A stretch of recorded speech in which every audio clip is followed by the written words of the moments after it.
Ender's Game, Chapter 10, Dragon. Now? I suppose so. It has to be an order, Colonel Graff. Armies don't move because a commander says, I suppose it's time to attack. I'm not a commander. I'm a teacher of little children. Colonel, sir, I admit I was on you. I admit I was a pain in the ass. But it worked. Everything worked just like you wanted it to. The last few weeks, Ender's even been happy. Content. He is doing well. His mind is keen. His play is excellent. Young as he is, we've never had a boy better prepared for command. Usually they go at 11, but at 9.5, he's top flight. Well, yes. For a few minutes there, it actually occurred to me to wonder what kind of a man would heal a broken child of some of his hurt just so he could throw him back into battle again. A little private moral dilemma. Please overlook it. I was tired. Saving the world, remember? Call him in. We're doing what must be done, Colonel Graff. Come on, Anderson. You're just dying to see how he handles all those rigged games I had you work out. That's a pretty low thing to... So I'm a low kind of guy? Come on, Major. We're both the scum of the earth. I'm dying to see how he handles them too. After all, our lives depend on him doing real well. Né? You're not starting to use the boy's slang, are you? Call him in, Major.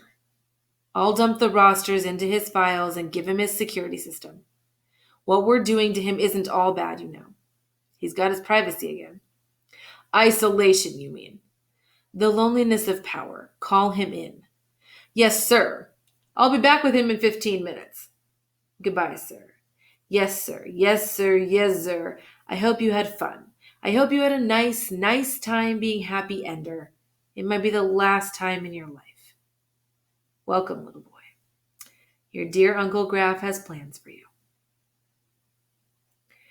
Ender knew what was happening from the moment they brought him in. Everyone expected him to go commander early. Perhaps not this early, but he had topped the standings almost continuously for 3 years. No one else was remotely close to him, and his evening practices had become the most prestigious group in the school. There were some who wondered why the teachers had waited this long. He wondered which army they had given him. 3 commanders were graduating soon, including Petra, but it was beyond hope for them to give him Phoenix Army. No one ever succeeded to command the same army he was in when he was promoted. Anderson took him first to his new quarters. That sealed it. Only commanders had private rooms. Then he had him fitted for new uniforms and a new flash suit. He looked on the forms to discover the name of his army. Dragon, said the form. There was no dragon army. I've never heard of Dragon Army, Ender said. That's because there hasn't been a Dragon Army in 4 years. We discontinued the name because there was a superstition about it. No Dragon Army in the history of the battle school ever won even a third of its games. It got to be a joke. Well, why are you reviving it now? We had a lot of extra uniforms to use up. Graff sat at his desk looking fatter and wearier than the last time Ender had seen him. He handed Ender his book, Hook, the small box that allowed commanders to go where they wanted in the battle room during practices.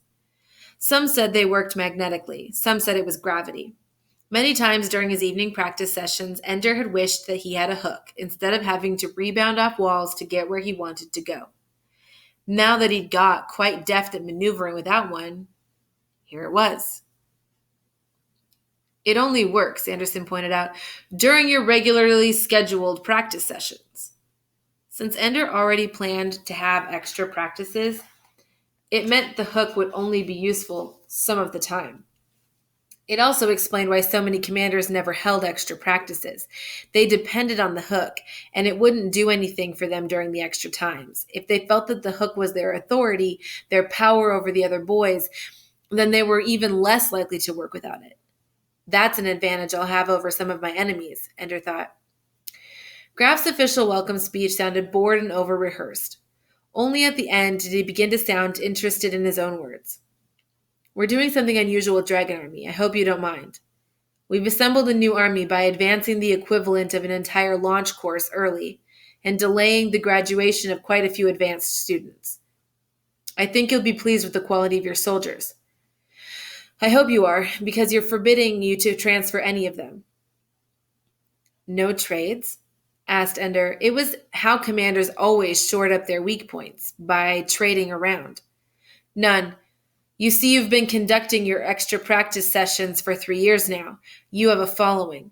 Many good soldiers would put unfair pressure on their commanders to trade them into your army.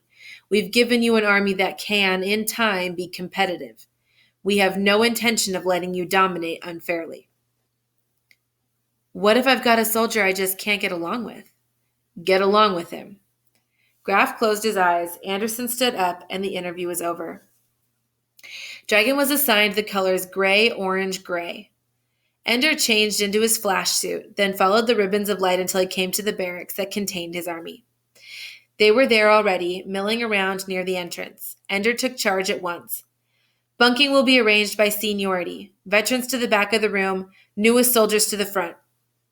It was the reverse of the usual pattern, and Ender knew it. He also knew that he didn't intend to be like many commanders, who never even saw the younger boys because they were always in the back. As they sorted themselves out according to their arrival dates, Ender walked up and down the aisle. Almost 30 of his soldiers were new, straight out of their launch group, completely inexperienced at battle.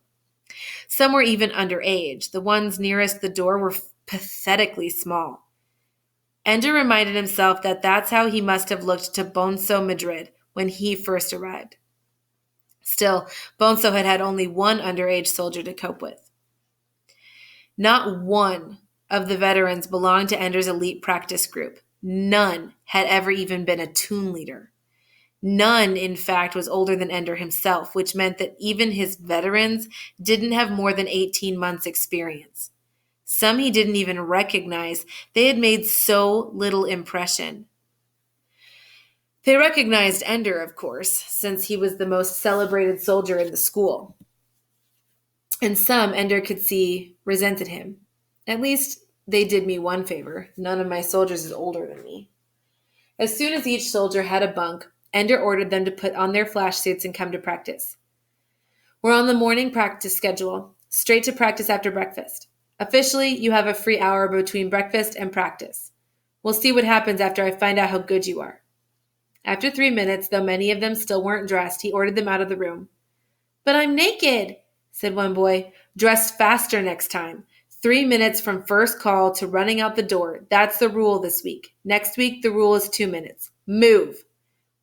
It would soon be a joke in the rest of the school that Dragon Army was so dumb they had to practice getting dressed. 5 of the boys were completely naked, carrying their flash suits as they ran through the corridors. Few were fully dressed. They attracted a lot of attention as they passed open classroom doors. No one would be late again if he could help it. In the corridors heading to the battle room, Ender made them run back and forth in the halls fast, so they were sweating a little, while the naked ones got dressed. Then he led them to the upper door, the one that opened into the middle of the battle room, just like the doors in the actual games. Then he made them jump up and use the ceiling handholds to hurl themselves into the room. Assemble on the far wall, he said, as if you were going for the enemy's gate. They revealed themselves as they jumped, 4 at a time, through the door. Almost none of them knew how to establish a direct line to the target, and when they reached the far wall, few of the new ones had any idea how to catch on or even control their rebounds. The last boy out was a small kid, obviously underage. There was no way he was going to reach the ceiling handhold. You can use a side handhold if you want, Ender said. Get suck on it, said the boy. He took a flying leap, touched the ceiling handhold with a fingertip, and hurtled through the door with no control at all, spinning in 3 directions at once. Ender tried to decide whether to like the little kid for refusing to take a concession or to be annoyed at his insubordinate attitude. They finally got themselves together along the wall. Ender noticed that without exception, they had lined up with their heads still in the direction that had been up in the corridor. So Ender deliberately took hold of what they were treating as a floor and dangled from it upside down. Why are you upside down, soldier? He demanded. Some of them started to turn the other way. Attention! They held still. I said, why are you upside down? No one answered. They didn't know what he expected. I said, why does every one of you have his feet in the air and his head toward the ground? Finally, one of them spoke. Sir, this is the direction we were in coming out of the door. Well, what difference is it that that's supposed to make? What difference does it make what the gravity was back in the corridor? Are you going to fight in the corridor? Is there any gravity here? No, sir. No, sir. From now on, you forget about gravity before you go through that door.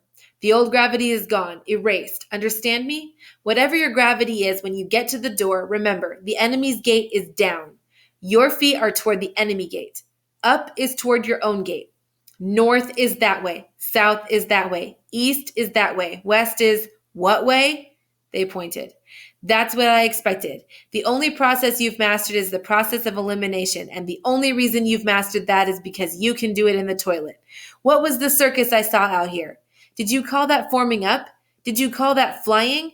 Now everybody launch and form up on the ceiling. Right now. Move!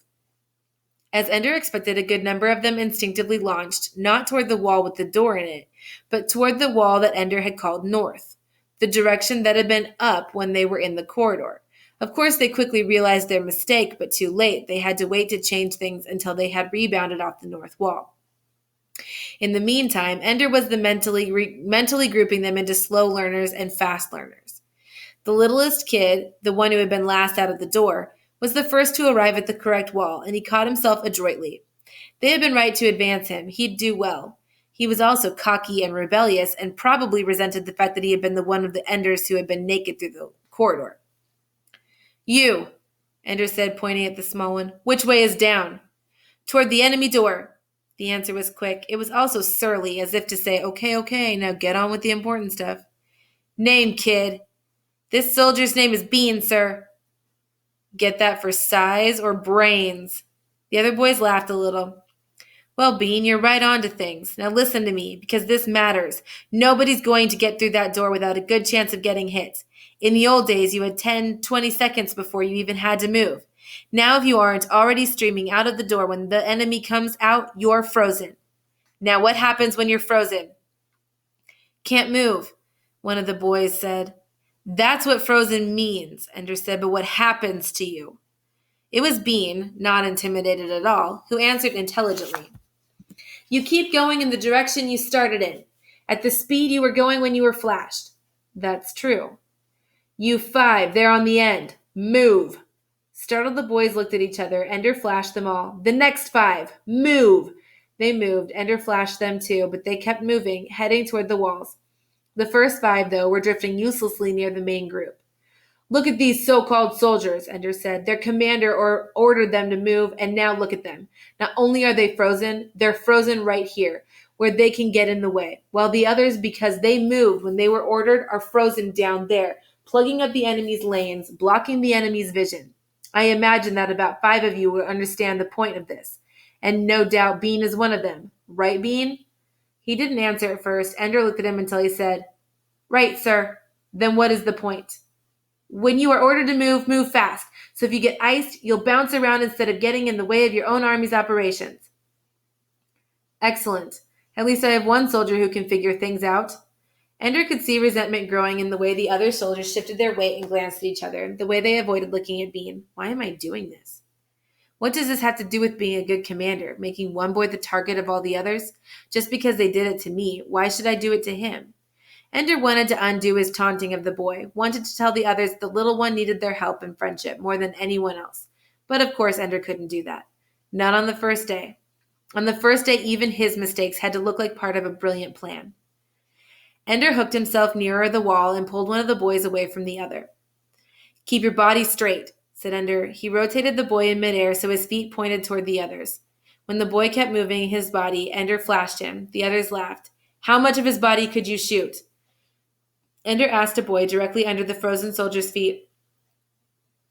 Mostly all I can hit is his feet. Ender turned to the boy next to him. What about you? I can see his body. And you?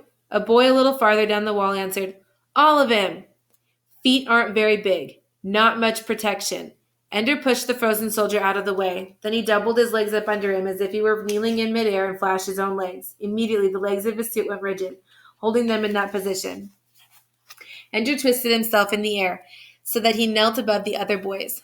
"What do you see?" he asked. "A lot less," they said. Ender thrust his gun between his legs. "I can see fine," he said, and proceeded to flash the boys directly under him. "Stop me," he shouted. "Try and flash me." They finally did, but not until he had flashed more than a third of them. He thumbed his hook and thawed himself and every other frozen soldier. "Now," he said, "which way is the enemy's gate?" "Down!" "And what is our attack position?" Some started to answer with words, but Bean answered by flipping himself away from the wall with his legs doubled under him, straight toward the opposite wall, flashing between his legs all the way. For a moment, Ender wanted to shout at him to punish him. Then he caught himself, rejected the ungenerous impulse. Why should I be so angry at this little boy? "Is Bean the only one who knows how?" Ender shouted. Immediately, the entire army pushed off toward the opposite wall, kneeling in the air, firing between their legs, shouting at the top of their lungs. "There may be a time," thought Ender, "when this is exactly the strategy I'll need. 40 screaming boys in an unbalancing attack." When they were all at the other side, Ender called for them to attack him all at once. Yes, thought Ender, not bad. They gave me an untrained army with no excellent veterans, but at least it isn't a crop of fools. I can work with this. When they were assembled again, laughing and exhilarated, Ender began the real work. He had them freeze their legs in the kneeling position. "Now, what are your legs good for in combat?" "Nothing," said some boys. "Bean doesn't think so," said Ender. "They're the best way to push off walls." "Right," Ender said. The other boys started to complain that pushing off walls was movement, not combat. "There is no combat without movement," Ender said. They fell silent and hated Bean a little more. "Now, with your legs frozen like this, can you push off walls?" No one dared answer, for fear they'd be wrong. "Bean?" asked Ender. "I've never tried it, but maybe if you faced the wall and doubled over at the waist." "Right, but wrong. Watch me. My back's to the wall. Legs are frozen. Since I'm kneeling, my feet are against the wall. Usually, when you push off, you have to push downward so you can string out your body behind you like a string bean, right?" Laughter. "But with your legs frozen, I use pretty much the same force, pushing downward from the hips and thighs, only now it pushes my shoulders and my feet backward, shoots out my hips, and when I come loose, my body's tight, nothing stringing out behind me. Watch this." Ender forced his hips forward, which shot him away from the wall in a moment. He readjusted his position and was kneeling, legs downward, rushing toward the opposite wall. He landed on his knees, flipped over on his back, and jackknifed off the wall in another direction. "Shoot me!" he shouted. Then he set himself spinning in the air as he took a course through parallel to the boys along the far wall. Because he was spinning, they couldn't get a continuous beam on him.